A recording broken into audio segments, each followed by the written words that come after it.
Especialista indica em quanto tempo o exército inglês ficaria inoperante lutando contra a Rússia.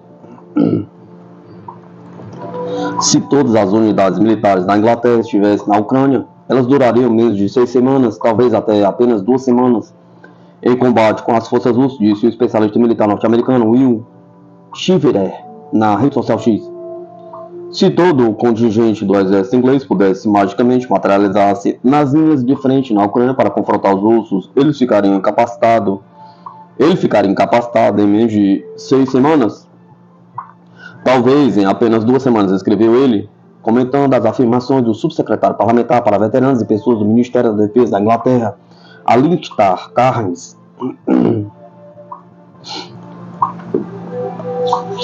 Ontem, 4/12/2024, Cairns disse que se a Inglaterra estivesse envolvida em um grande conflito com um país como a Rússia, o exército inglês seria destruído dentro de 6 meses a 1 ano.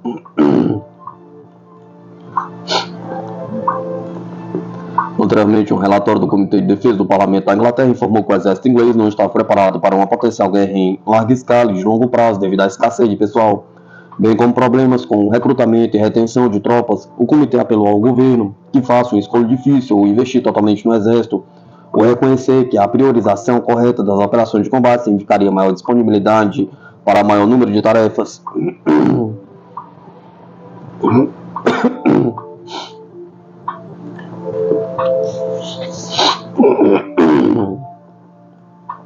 Conselheiro, em uma guerra total com a China, os Estados Unidos esgotariam rapidamente seus estoques de armas.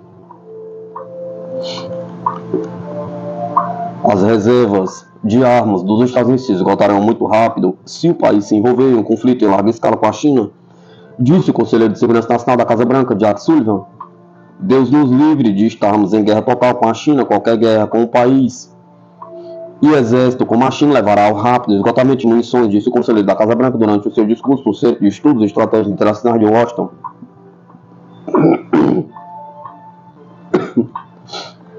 Ele observou que os Estados Unidos devem aprender com os eventos dos últimos 3 anos e preparar a indústria de defesa não só para o armazenamento antes de um conflito, mas também para a expansão ativa de produção durante as hostilidades.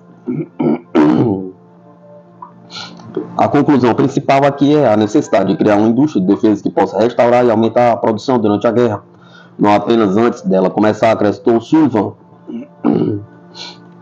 Recentemente, o secretário da Força Aérea dos Estados Unidos, Frank Kendall, disse que uma guerra entre os Estados Unidos e a Rússia ou a China pode começar a qualquer momento, relata a Newsweek. Kendall acrescentou que a China tem armas projetadas para derrotar as forças dos Estados Unidos no oeste do Oceano Pacífico, em particular em Taiwan e no Mar do Sul da China.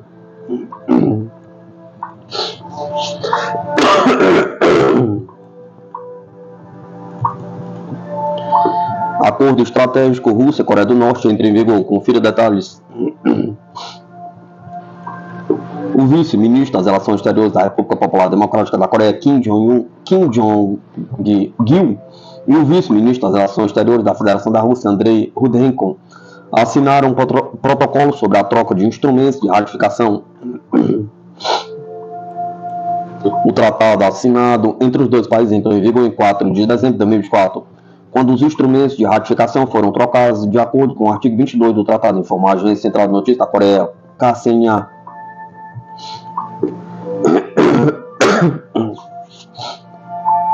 As fortes relações Coreia do Norte e Rússia, baseadas no traçado de parceria estratégica abrangente, serão um poderoso mecanismo de segurança que promove o bem-estar dos povos dos dois países.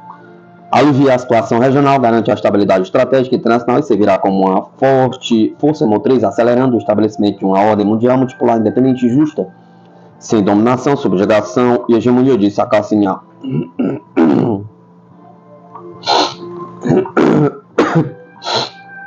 Durante a visita do presidente russo Vladimir Putin a Pyongyang em 18 e 19 de junho, a Rússia e a República Popular da Coreia do Norte assinaram o Tratado de Parceria Estratégica Abrangente, que é ilimitado, mas entre os dispositivos garante que concordam em colaborar para combater terrorismo internacional, extremismo e crime, concordam que um dos países ajudará o outro país em caso de ataque armado por meio de apoio imediato militar e outro prometem não entrar em acordos com países terceiros dirigidos contra a segurança e soberania de um dos países do tratado. Concordam que se algumas medidas unilaterais e obrigatórias forem introduzidas contra um dos países do tratado, a Rússia ou a Coreia do Norte não vão as manter. Concordam em reforçar a colaboração tática e estratégica, desejando uma estabilidade mundial. Não permitem o uso de seus territórios por países terceiros para violação da soberania e segurança deles. Concordam em desenvolver as diferentes áreas como espacial, de energia atômica, pacífica e de inteligência artificial. Concordam em desenvolver mecanismos para a realização de eventos conjuntos para fornecimento de capacidades defensivas que serão criados pelos países do tratado.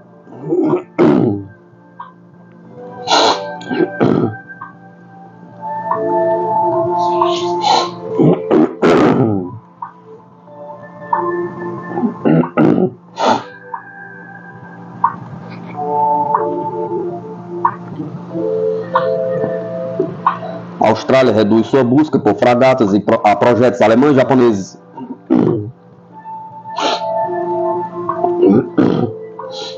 O governo australiano selecionou construtores navais alemães e japoneses para o projeto da fragata Sea 3000 da Austrália, enquanto concorrentes coreanos e espanhóis ficaram para trás. A ThyssenKrupp Marine Systems oferecia a plataforma Meko A200, enquanto a Mitsubishi River Industries apresentou sua classe Mogami aprimorada para este programa, estimado em 10 bilhões.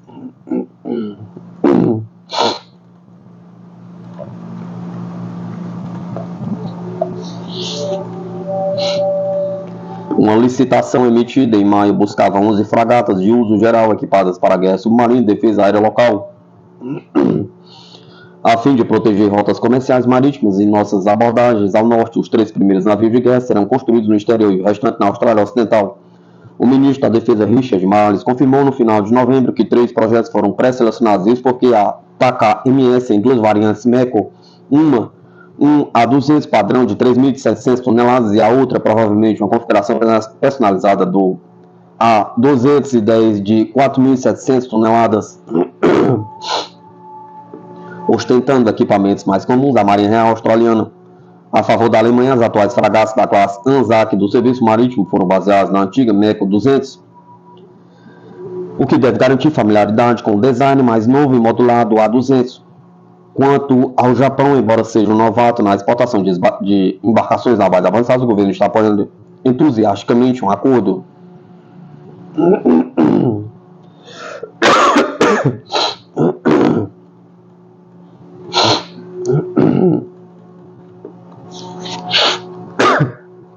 De fato, em 28 de novembro, o gabinete do Japão tomou a medida em comum de publicar a aprovação para uma venda potencial de fragatas 06 FFM da classe Mogami de 4.800 toneladas melhoradas. A Marinha do Japão adotará o primeiro desses mesmos navios de guerra melhorados no ano fiscal de 2028. Eles serão maiores e mais fortemente armados do que as fragatas Mogami de 3.900 toneladas atualmente em construção. O Japão classifica sua parceria estratégica com a Austrália como a segunda atrás apenas daquela com os Estados Unidos. Com base nessa política, esse projeto de desenvolvimento e produção conjunta contribuirá para melhorar significativamente a interoperabilidade e a compatibilidade com a Austrália, fortalecer a base para a construção e manutenção de navios na região do Indo-Pacífico e melhorar as capacidades futuras dos navios do Japão, diz uma declaração do governo de Tóquio. No entanto, questões importantes permanecem sobre sistemas de combate sensorizados. Na pressa de introduzir fragatas em serviço, a RAN está abrindo mão de requisitos usuais de instalação para sistemas de gerenciamento de combate 9LV da SAB ou radar CIA, por exemplo, como usados em outros lugares da frota da Austrália. O ministro da Indústria, Defesa e Entrega de Capacidade, Pat Conroy, reconheceu que apenas uma das 3 opções da fragata utilizada 9LV da SAB, mas insistiu que não é problemático. Nós operamos vários sistemas de gerenciamento de combate no passado. Quando falo com o chefe da Marinha, o seu foco é colocar mais cascos na água, mais cascos com capacidade muito empolgante.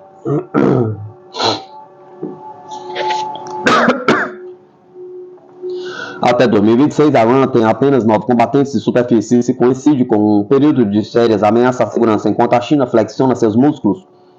Jennifer Parker, da Universidade Nacional Australiana, disse: a maioria prevê um período maior de risco no final da década de 2020. E é aí que a Austrália tem uma lacuna de capacidade. De acordo com Marnes, a seleção final do navio é esperada para algum momento em 2025. O que estamos buscando fazer é ter a primeira dessas fragatas de propósito geral realmente em serviço na década de 2020, disse ele.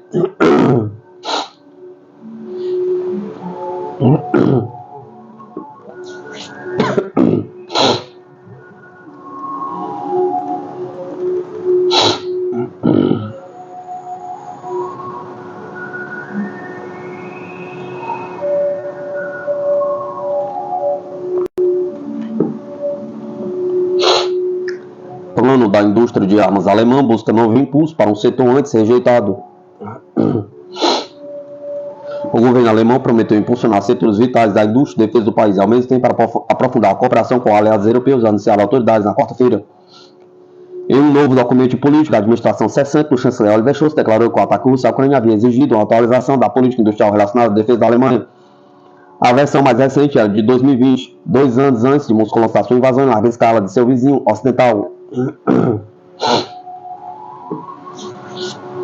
É crucial para a capacidade de defesa da Alemanha que tenhamos empresas de defesa inovadoras e eficientes em nosso país, disse o ministro da Defesa alemão Boris Pistorius. Esta é a única maneira de desenvolvermos sistemas de armas de última geração, também junto com nossos aliados, e acima de tudo produzi-los em quantidades suficientes, acrescentou.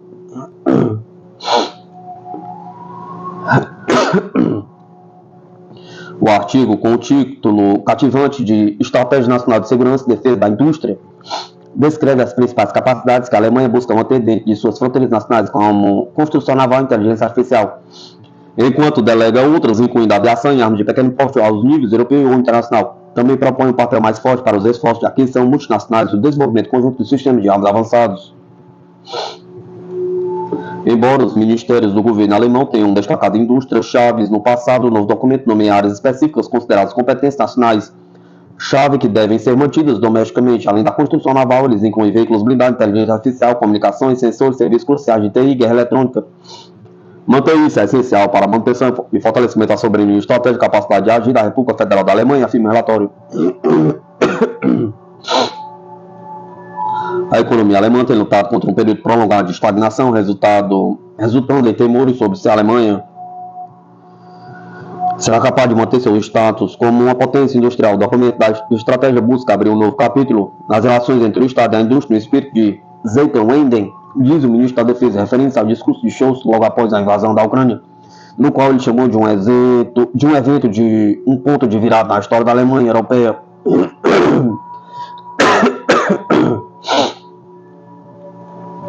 Um dos objetivos da nova estratégia, que vem com uma lista de desejos de propostas de políticas, é dar às empresas de armas mais tranquilidade quando se trata de contratos de longo prazo e oportunidade de investimento por fundos governamentais. Ele ainda identifica que os ministérios da Defesa e da Economia veem como burocracia onerosa que deve ser cortada e promete esforços para criar cadeias de suprimento mais robustas. Especificamente, o governo pede mais financiamento para pesquisa, desenvolvimento, processos orçamentários mais rápidos, financiamento e suporte adequado para startups de defesa. As autoridades também estão avaliando se os militares e outros serviços de segurança devem ter permissão para fazer pedidos de longo prazo e adiantados de até 10 anos para tornar o planejamento da indústria mais previsível. O documento diz ainda que o governo está investigando a possibilidade de prêmios de retenção de capacidade para permitir o rápido aumento de produção em tempos de crise. O documento da indústria de defesa foi apresentado pelos ministros da Defesa e da Economia do governo Scholz após a coalizão governante se desfazer no mês passado. Eleições antecipadas foram anunciadas para fevereiro. A administração de centro-esquerda de Scholz, que estava no comando desde antes da invasão russa da Ucrânia, presidiu uma reviravolta de 180 graus na política de defesa alemã, aumentando significativamente os gastos com defesa e se tornando mais assertivo no cenário internacional.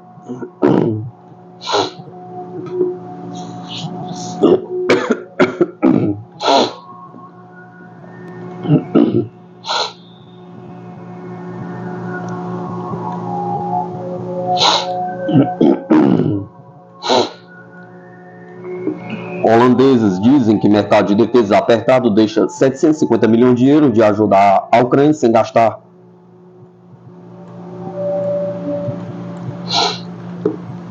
A Holanda não poderá gastar 750 milhões de euros em ajuda militar planejada para a Ucrânia este ano devido ao mercado global restrito de equipamentos de defesa, disse o ministro da Defesa holandês Ruben Brekelmans. A ajuda militar para a Ucrânia mudou de equipamento fornecido de estoques no início da luta do país contra as forças invasoras russas para equipamentos recém-produzidos, agora disse Brekelmans. Em uma carta ao parlamento holandês, na terça-feira, a indústria de defesa internacional está duplamente sobrecarregada pela demanda de países que buscam reforçar seus próprios militares, bem como fornecer suporte à Ucrânia, o que está impactando os cronogramas de entrega do suministro da defesa holandês. A Holanda paga pelo equipamento na entrega e não é mais capaz de realizar 750 milhões de euros de ajuda militar planejada para este ano, disse Brekelmans. Os fundos não gastos serão transferidos para o orçamento de defesa de 2025 e equipamentos serão destinados a fornecer suporte à Ucrânia. Os fundos não são perdidos e o destino planejado permanece inalterado, disse Brekelmans. A indústria de defesa ucraniana enfrenta o mesmo mercado apertado, de acordo com o ministro holandês, enquanto as empresas de defesa locais se beneficiaram de investimentos significativos.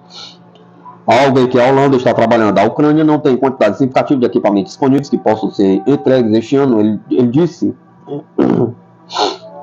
A Holanda prometeu 10,4 bilhões em apoio militar à Ucrânia, dos quais 9,5 bilhões já foram realizados, legalmente comprometidos ou estão sendo negociados com parceiros e fornecedores em preparação para um acordo, disse Brekelmans.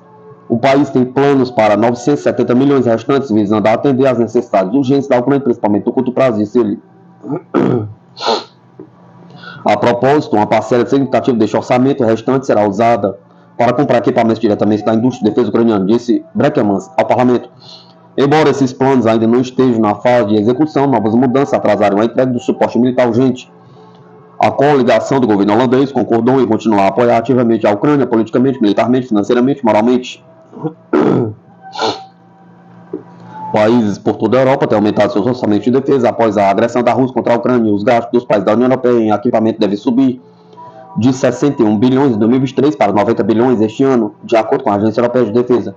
Os países da União Europeia estão comprando mais armas para repor estoques esgotados, fornecendo ajuda militar à Ucrânia, abordando lacunas de capacidade, aumentando a preparação para conflitos de alta intensidade, disse a EDA em um relatório da quarta-feira. Fornecedores europeus de equipamentos militares como KNDS, Rheinmetall, SAB e MBDA relataram livros de pedidos recordes.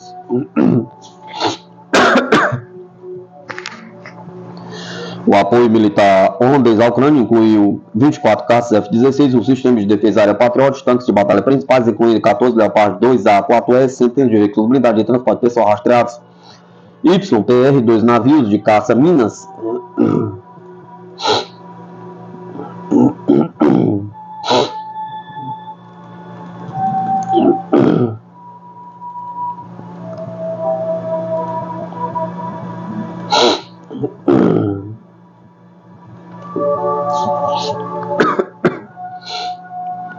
avanços que geram impacto no Exército do Brasil, com mais de 700 viaturas Guarani, mísseis de longo alcance e obuseiros autopropulsados, são as estratégias que impulsionam a estrutura de defesa militar do Brasil.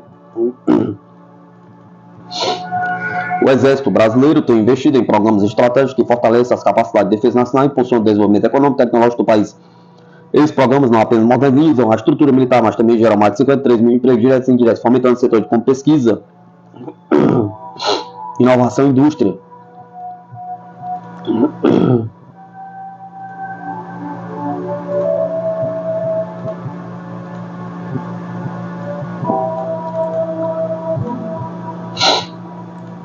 Ao enfrentar os desafios do tráfico de armas e drogas, a proteção das fronteiras e o combate às ameaças cibernéticas, o Exército reforça sua relevância sobre as Forças Armadas e para a sociedade brasileira. Programas como as Forças Blindadas, Astros, CISFRON, Defesa Antiaérea e Aviação do Exército são pilares dessa transformação. Os programas Forças Blindadas é um dos principais focos de modernização militar, com mais de 700 viaturas Guarani já entregues à chegada de novos modelos como Guaicurus e Centauro. O Exército fortalece suas brigadas mecanizadas. Esse programa inclui ainda a modernização dos blindados Leopard 1A5BR, a aquisição de obuseiros autopropulsados de 155 mm, garantindo maior capacidade de combate e mobilização. Já o programa Astros posiciona o Brasil entre os poucos países capazes de produzir mísseis de longo alcance, com alcance de até 500 km. Os mísseis táticos de cruzeiro são fundamentais para o sistema de fogo estratégico, enquanto a modernização da artilharia fortalece as operações de defesa. Um sistema integrado de monitoramento de fronteiras, CISFRON, é essencial para o controle dos 16.886 km de fronteiras terrestres do Brasil, utilizando sensores e equipamentos avançados. O programa combate crimes transnacionais, protege comunidades indígenas e recursos naturais. A atuação do CISFRON na Operação Ágata 2024 exemplifica sua eficácia com a apreensão de armas e drogas e preservação do meio ambiente, apresentado em estados estratégicos como Mato Grosso do Sul, Mato Grosso e Paraná. O programa reforça a presença do Exército Brasileiro em áreas críticas para a defesa nacional. O programa Aviação do Exército moderniza uma frota de helicópteros, incluindo a aquisição de 12 Black Hawk e renovação dos modelos Fennec e Pantera. Além disso, o desenvolvimento de drones amplia as capacidades operacionais, desde o apoio a operações militares até missões humanitárias.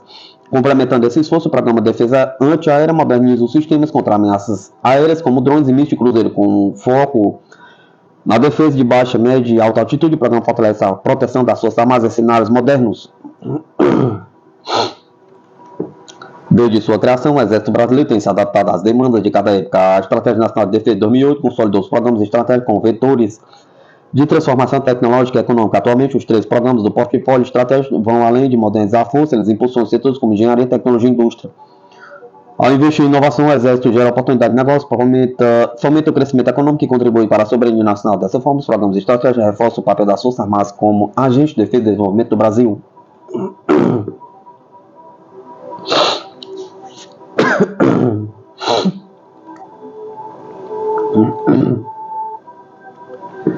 Fragata espanhola Cristóvão Colombo monitora a atividade de navios submarinos russos no Mediterrâneo Oriental em meio a tensões internacionais.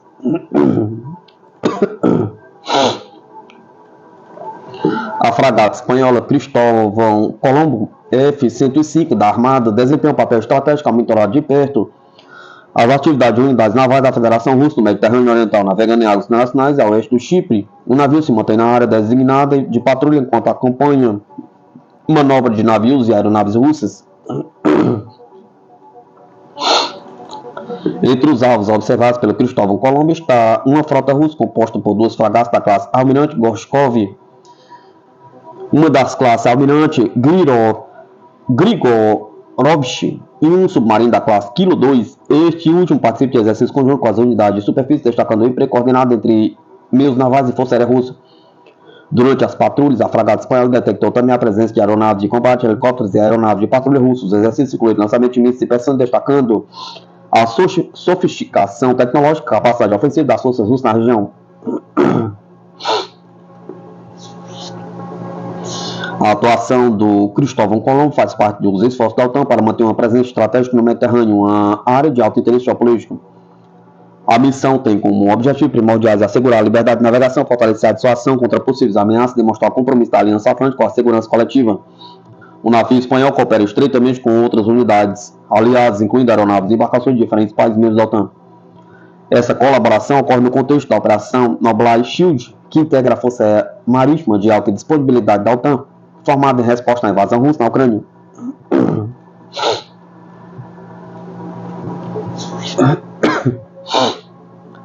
As patrulhas do Mediterrâneo fazem parte de uma estratégia mais ampla da OTAN para garantir estabilidade em áreas como Mar Negro, Báltico e Flanco Sul. O Cristóvão Colombo, integrado à SNMG-2, reforça o compromisso da Espanha com a segurança regional, demonstrando a solidariedade entre os aliados da aliança. A presença de forças da OTAN na região é a resposta clara às tensões crescentes, destacando o papel central de cooperação internacional na promoção de segurança e estabilidade em águas estratégicas.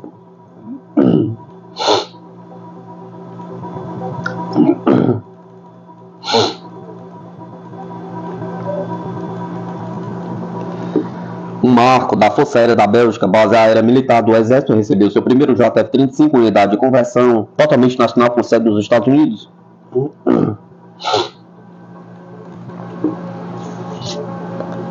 O primeiro F-35 para a Força Aérea da Bélgica chegou a Luque, AFB, no Arizona. Nesta quarta-feira, 4 de dezembro, a unidade de conversão da Bélgica, localizada nos Estados Unidos, agora conta com a Lockheed F-35 Highline 922 Strike Fighter em seu arsenal, recebendo sua primeira aeronave para a defesa aérea nacional.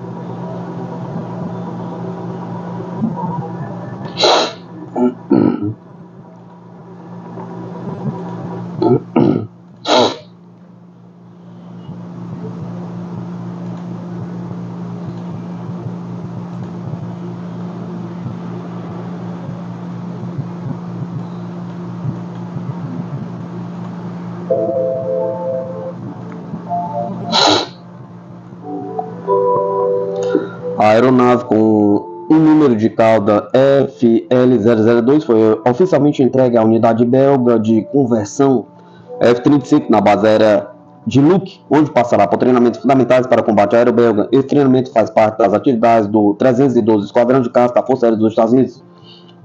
Essa chegada do F-35 FL002 marca um avanço significativo para o exército militar belga, ocorrendo exatamente 12 meses após o Ministério da Defesa da Bélgica ter anunciado no final de novembro de 2023 o envio dos primeiros elementos da Força Aérea da Bélgica F-35 para Luque, preparando sua nova capacidade nacional de treinamento.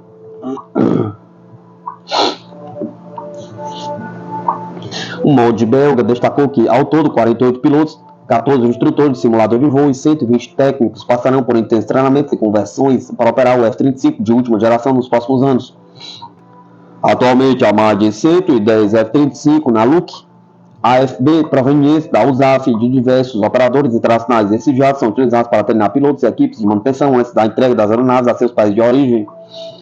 Antes da chegada do FL002, os pilotos de equipes de solo da Força Aérea da Bélgica já haviam realizado treinamentos em fuselagens dos Estados Unidos e outros países. O treinamento do F-35A começou nos Estados Unidos em 2022, com os técnicos iniciando suas preparações em 2023.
Xi Jinping dá resposta dura aos Estados Unidos e impôs sanções a 13 gigantes da indústria bélica americana por venda de armas a Taiwan.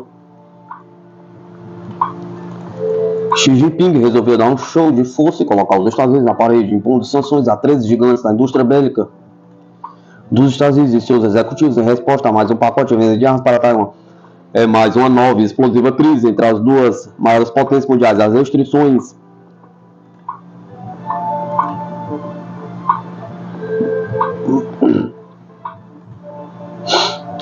que entraram em vigor nesta terça-feira, 5 de dezembro, congelam os bens das empresas e indivíduos que constam.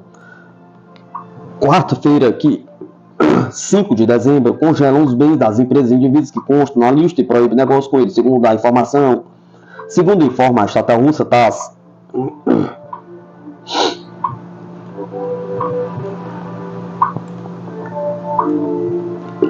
O Ministério das Relações Exteriores chinês não poupou palavras. Os Estados Unidos aprovaram recentemente outra venda de armas para a região de Taiwan. Na China, um movimento que viola descaradamente o princípio de uma só China nas disposições de 3 comunicados conjuntos, China e Estados Unidos afirmam a pasta, acusando o governo americano de interferir em assuntos internos e de minar a soberania chinesa. Entre as empresas sancionadas estão a Teledyne, Brau Engineering, Brink Drones e a Kratos Unimed Aerial Systems, além de executivos de destaque como Charles Woodburn, CEO da Ballista Land and Armament, que deverão ser banidos do país. As sanções atingem também aos funcionários de subsidiários da Raytheon e da United Technologies.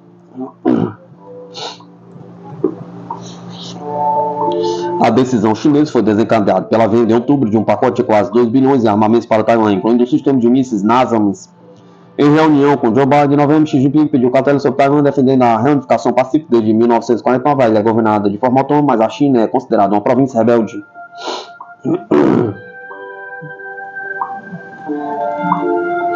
Mas Taiwan é considerada uma província rebelde. E a resposta de Xi Jinping à decisão de Washington, vender bilhões de dólares em armas para Taiwan, um movimento que a China considera uma provocação.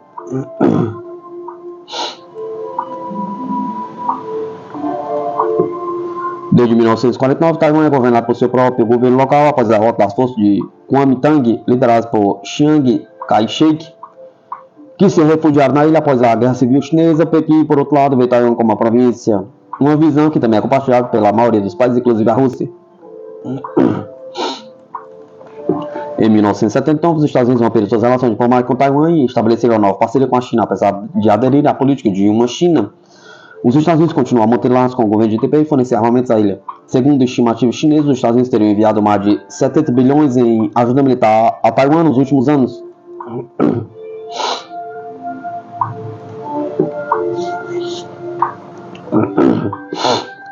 Oreshnik será tão poderoso quanto foi exigido pelo Ministério da Defesa da Rússia, diz Roscosmos.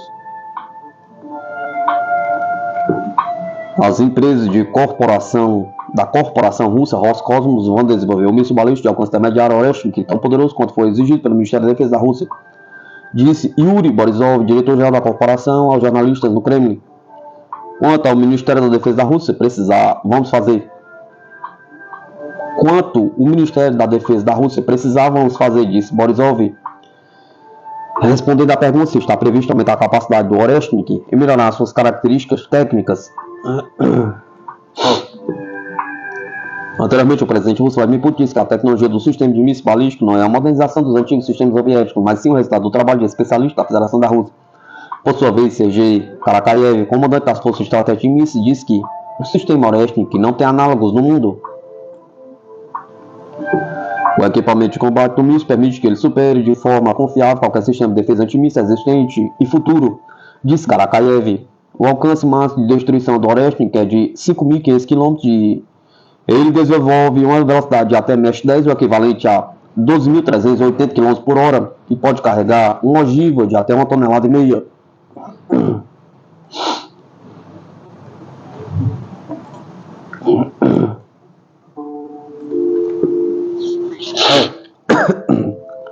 Chefes do exército russo e norte-americano tiveram conversa telefônica, revela a mídia.